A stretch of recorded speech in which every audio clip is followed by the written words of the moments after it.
Welcome, everybody. Thank you for joining us here on the Infinite Prosperity Podcast. My name is Louisa and I help high achievers, entrepreneurs, and coaches lift the lid on life and business so that they can live at their highest value. Each episode, we will bring you our favorite founders, CEOs, and guest experts to share with you their insights and strategies to expand your wealth consciousness, your spiritual leadership, and aligned business strategies. We know that living in alignment with your soul's mission is what fulfills you, and we're here to show you how to achieve this in an energetically aligned way. If you haven't already, be sure to claim your free abundance activation in the Akashic Records. Go to louisahavers.com/gift to unlock your abundance activation today. And if you'd like my support in having aligned success in life and business, then contact me at www.louisahavers.com and let's explore together if it's an aligned match. Get ready to live at your highest value and to expand into your next level of money as you elevate and receive more. You create more for others. Righty-ho, let's dive into today's episode. Welcome back, everybody. Welcome to this week's episode. I'm so excited to be talking all the things with Marti Statler. Welcome, Marti. Hey, how are you?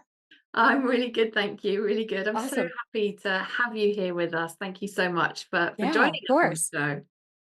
Awesome. I want to share a little bit about your bio for those of our listeners who are Yeah. driving and can't get to the show notes.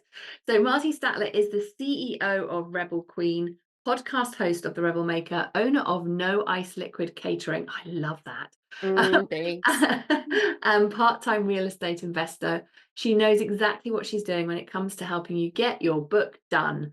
Her no BS approach to publishing and problem solving, along with her tenacity to make things happen, is exactly why you want her in your corner to bring your message to the world. Awesome. I love it. I love it. This is so exciting. You've got such an incredible eclectic portfolio. Uh, How did you start your businesses? What was okay, the listen. journey? Oh, so the journey was a long one. I've been in publishing for 15 years. And so, I do all of these things, but what really has my heart is Rebel, and helping get books done, right? And I've been in the publishing space for 15 years. And probably for the last, okay, so I started Rebel in 2019. So I'm in my fifth year of business this year. But prior to that, I feel like probably maybe 3 to 4 years prior to that, like I had wanted to have my own business. Like I wanted to do publishing and I didn't do it honestly because I just didn't think I was good enough to do it on my own. Um, Despite the fact that I handled every piece of publishing. I mean, from contracts and accounts payable and accounts receivable, and I interfaced with all of the vendors and all of the authors. I was doing all of the pieces, I just didn't have the confidence in myself that I could do it on my own. And then my dad died in 2019 very unexpectedly. He died of a stroke. And, I have talked to so many people that things are born and things happen from tragedy, and that was definitely true in my case. I just felt like, we all know that time is short, right? Like we all know like tomorrow is not promised to anybody. But when my dad died and it hit me just so very unexpectedly, and it's just like I can't even explain it. I'm just like, life is too short. Like I'm done. Like I'm done. It's time to do all of these things that I have said that I've wanted to do. And it's just time. Wow. Yeah, you're absolutely right. That piece around, it's like we get a kick up the butt, isn't it, when we've had an Yeah. experience like that, where it's Yeah. just heart wrenching, and then you're like, right, I've got to do what's on my heart and all the things, Yeah. make them happen, like, and do it Yeah. now. Yeah, exactly. And honestly, I'm not quite sure like what is it that tragedy and it doesn't have to happen in everybody's case, but I'm like, what is it that when tragedy happens, like it's like a wake up call, I don't really know what the answer is to that. It's a shame it has to come to that, but Yeah, I agree with you. It's amazing, isn't it? How it's like, I think yeah, we can kind of bumble along and I think we get comfortable. yeah, Even if we're comfortable in mediocrity, yeah, feeling things yeah, a yeah, bit meh and a bit mediocre and tolerating things, yeah, we can kind of get very comfortable with that and just think, oh, we'll get it sorted and push things back. And then And then it's the wake up call, isn't it? That make you go, Yeah, "Hang on, it what is really it? is. What I really want to do with my life? Where is the impact that I want to make?" Yeah, Mm, And we live in such an incredible time with social yeah. media and the online space and being able to grow businesses in such a different way. I mean, publishing must have just completely transformed with the online space and what's Oh, available for authors yeah. who are have a book on their heart. Yeah, listen, like technology has changed the game. Specifically, Amazon has changed the game for publishing. I mean, everybody can be a publisher now, right? Like anybody can figure out how to get their book done. And in fact, 1.5 million books are being done every single year, you know? Wow, Yeah, it's a lot of books. It's a lot of a books. lot of books. Shows the demand. Yeah, absolutely. I mean, like, listen, like to the writing of books, there will be no end. Books will always be written. Yeah, that's incredible. That's really incredible. What do you think then, with all your experience and recognizing that so Amazon's changed the game for publishing, people being able to get their message out there, everyone can kind of be a thought leader Yeah, through their book. Obviously, we've got the whole of Instagram, Facebook, TikTok, all the things. yeah. And within all of that, some books, of course, there's going to be the marketing behind it, but that whether a book is going to make an impact or not. But what are the kind of key aspects that the book itself makes an impact on the reader? You know, those books, like I know there's some books I read it and I'm a bit Yes. like, "Ugh." And Yes. others where I'm like, that changed my life. Yeah, absolutely.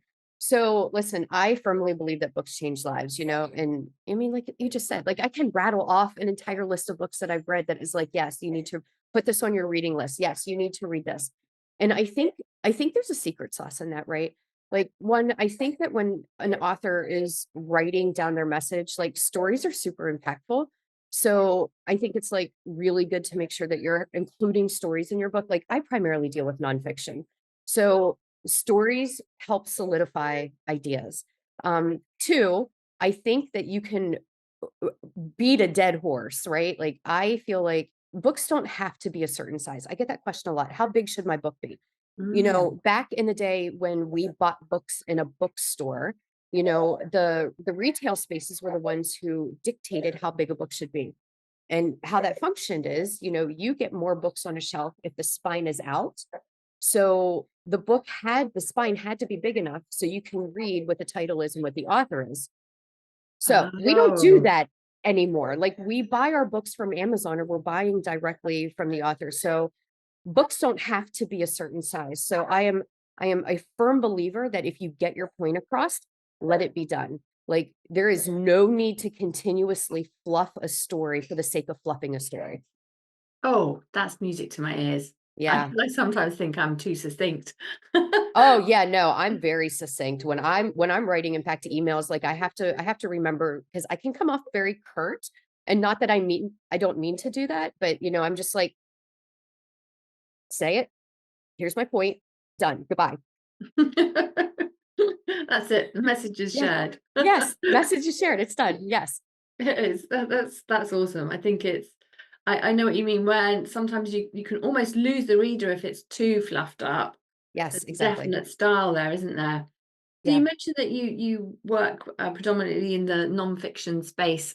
Yeah. Is there like a best time for entrepreneurs to write a book? Because I see so much out there in terms of people doing those collaborations where they'll have a chapter. Sometimes Yeah. very early, like brand new entrepreneurs will be getting out there and sharing their story. Others are, been on the journey Yes. for a while. Yes. No, listen, I don't think there's like a sweet spot to any time. Um, uh, new authors or new entrepreneurs absolutely write a book. Like, listen, when people write books, they're not writing because they just sat down one day and decided to write a book. Same with like entrepreneur, like when you're starting a business, you don't decide one day I'm going to sit down and like just start this business. You usually have some skill set or some background in that what you're doing, right? So, the same way with authors, like your books are coming out of like your entire life journey. And I know that sounds like Mhm. really cliche and it can kind of sound cheesy. I mean, but it's the truth. Like it is blood, sweat, and tears of your entire life that has led you to this point to be able to package up your message and put it in a book. So I don't think there's a wrong time to write a book. I think that's music to people's ears because often, so many times people will be thinking it is now the right time. Yeah. So what I'm hearing you saying is it's going to be individual, Yeah, absolutely. and being early on in your journey can be helpful. You don't have to leave it like me Yeah. until later Yeah. later on in your journey. The book is on the cards for this year. I'm gonna get it done. Nice.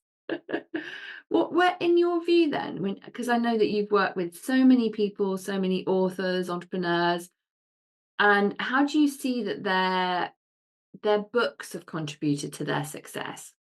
Mm. So listen, books open doors that otherwise would not be open to you. Um, especially if you are on the speaking circuit or you're trying to get a speaking gig. Listen, if someone has like these candidates in front of them that they're going to choose, the ones that have books are the ones who are getting the sweeter deal. Um, hey, and Interesting. also in addition, fun fact, if someone who is hiring a speaker, and I say hiring loosely, if they do not have money for a speaker fee, they will oftentimes have money for a book. So there's a line item in their budget that they might not be able to pay you as a speaker, but they will buy a book for all of their attendees. And sometimes that fee is more than what you're going to get for a speaker fee, too. That is such a good point. Yeah, so Such a good interesting, point. isn't it? Yeah. Being able just to be creative around that and what an Yeah, impact that would make to be able to, yeah, speak and then have your book shared yeah, with a huge community, yeah. whatever ever size. That's fantastic. Absolutely fantastic. I love it. I feel like this is writer downers for everybody who's ever Yeah. thought about, writing their books. And you mentioned about just to kind of circle back to this around how the online space has changed, the markets have changed. What are you seeing out there now, right now, in terms of, I guess it's just thinking what could be useful for people who are thinking about writing their book? What are the trends that you're seeing shaping the publishing industry? And how can authors adapt to that? Oh, that's a great question. And here's what I'm going to say to that. Because listen, I don't care who you are and I don't care who you publish with, right? The author is always going to be the number one marketer and seller of their own books. Like even if someone's wanting to get like a traditional book deal, right? Like they Mhm. want a big publishing house to pick them up. They want this like big fat advance, right? One of the things that a publishing house is going to look at before they determine if they're going to take on an author, I mean, because it's business, right? Hmm. It has to be a good risk. Any author is a risk, but it has to be a good risk, right? So one of the things that they're looking at is one, obviously, do you have a good message in your book? I mean, that's kind of like a given. But two, they want to know how big is your audience? So how many people is already going to be waiting to buy your book once they've published it, right? So how big is your audience? So one, the biggest thing that an author can do, even before they start writing the book, is start working on building their audience and building their platform. And there's a lot of different ways that you can do that. But when you really know your audience, write the book that your audience wants to read and write it well enough that they want to share it. Word of mouth. Word of mouth marketing is like the best way to buy a book, right? It's the best way to sell your books. So just write for your audience and write a book that is worthy of them telling their friends. I love that. Write a book that is worthy of them telling their friends. That's gold. That really is gold. I think that just provides so much clarity. And do you know what? It makes me think that it's one of those things it's like a timeless principle.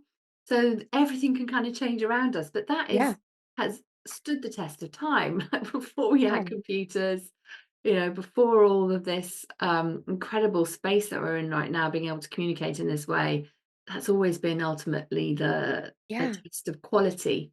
Yeah, absolutely. That's phenomenal. I Yeah. love that. And listen, and I'm not entirely sure that that's actually a trend. I mean, but it works.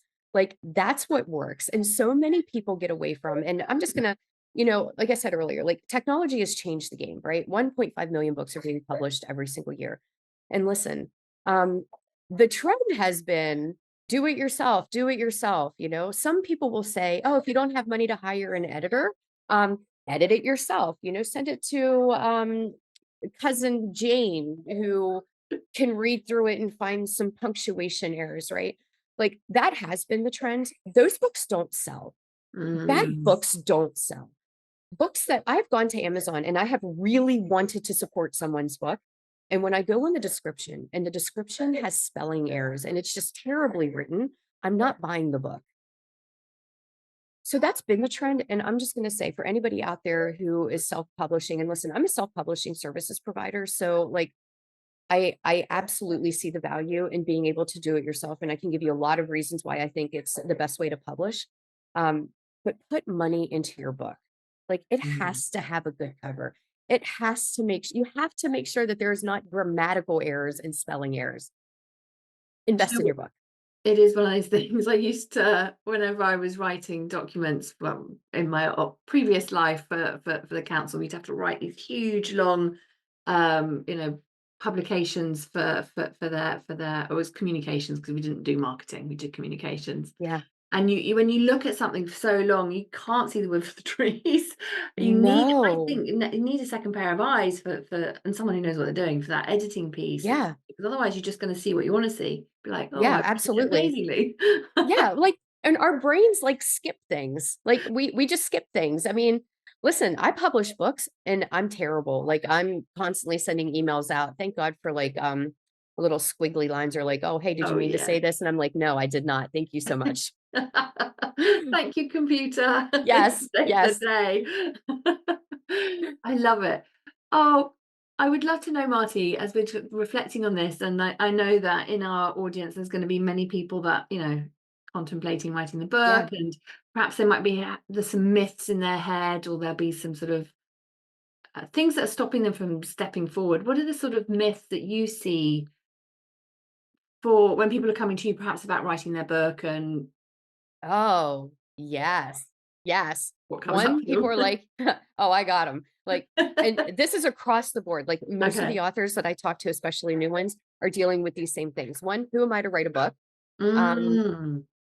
there's already like 75 books on this subject, obviously more.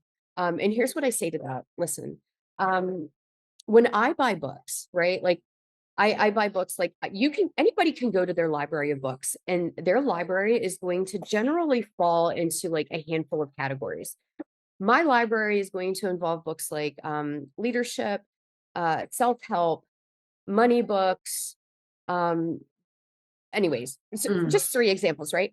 But I don't just buy one money book. I don't just buy one leadership book. It's something that I'm interested in. So I have a ton of books on leadership and a ton of books on finance, right?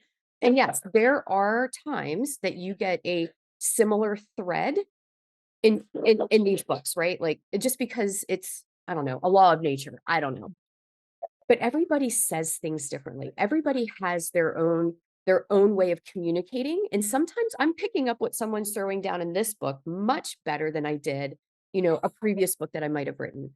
So, the other thing with that is like, listen, you are writing books to sell first and foremost to your primary audience, right? So again, write the book, they will buy it because they're your audience, right? So write the book that they want to read and then tell their friends about it. Okay, so that's one thing. One of the other things that people get like fumbled up on is I don't know how to write. Like, I don't know how to do this. I'm not a writer. I don't know how to write. Well, we can all talk. And I am a firm believer that books, when I read a book, I want to read a book like I am sitting down across from you at the kitchen table. Like, I want to feel like I'm having a conversation with you. It makes it for a much easier read. So, anybody who is like, well, I don't really know where to start, like, I'm just going to throw this in there. Like, listen, I've got a writing guide on my website that anybody can go and download for free, right? There's just a couple things that you need to know before you get started writing. You need to know what's the message of your book. Like, what's that one thing that you want me to pick up by the time I'm done reading your book? Like, what do you want me to adopt as my own? And then how are you going to get me there? Like, take me on that client journey. So if by the end of the book, you want me to pick up that everybody should be drinking a gallon of water a day, what do I need to know? Like, how is it going to affect my body? How do I get it in my body if I'm not a water drinker? Right. So take me on this client journey that by the end of the book, I'm drinking a gallon of water a day. So once you have these points written down, and whether you outline them, you put them on sticky notes on your wall, you write them down in your computer, I have published so many books by people who have just talked it out into the voice recorder on their phone. Just talk your book out. Love that. So easy. Talk it out, we transcribe it, and then we send it to edit. Done. About how, oh, people can talk into the Yeah. voice Yeah. and be able to just kind of write the book that way. I Yes. I really agree with you when I think about some of the books that I've read where I feel like I'm carried on the journey more. I can hear the author's voice and it does feel Yes. like that conversation, like we're just sitting down. I've got my nice cup of tea and they're just chatting to me. Yes, exactly. It's like if I meet you in person, I want to feel like I already know you. Yes. Because it's that relationship thing, isn't it? And being able It to kind of is. feel that connection. Yeah, absolutely. I love that. That just makes it feel like actually writing a book isn't such a scary thing or such a Yeah. big thing to do. No, it's not. And listen, I'm just going to throw this out there too for anybody who's like thinking about writing a book. You know, you just have to write the book first. Like, don't think about publishing it. Don't think about marketing because that can be really scary and very overwhelming because you can't do any of those things until you actually write the book. So you don't even have to tell anybody you're writing it. I mean, I'm going to encourage you to tell somebody you're writing it, but just write the book. Nothing happens before the book's written. Mm, so true. So true. I love that. Encouraging somebody's got to know that you're Yes. writing it. That bit of Yes. accountability, isn't it? Otherwise, it's like, oh, Exactly. this chapter I've been working on that's never quite finished. Yeah. It happens. Oh, I love it. Oh, there's so much here. So as you kind of look back, Marty, and think about, all your different businesses and all your experience with publishing so many books, what would you say are the biggest business lessons that you've learned along the way? Mm. All right, listen. Business is done in writing. Hands down. Business is done in writing. I have gotten myself into some issues, problems, based off someone's word and a handshake, which I would really love to be able to say that, you cannot do business. Business is done in writing, hands down. That is, yeah. I think every entrepreneur has got some wounds along the Yes. way, some battle Yes. scars. Yes.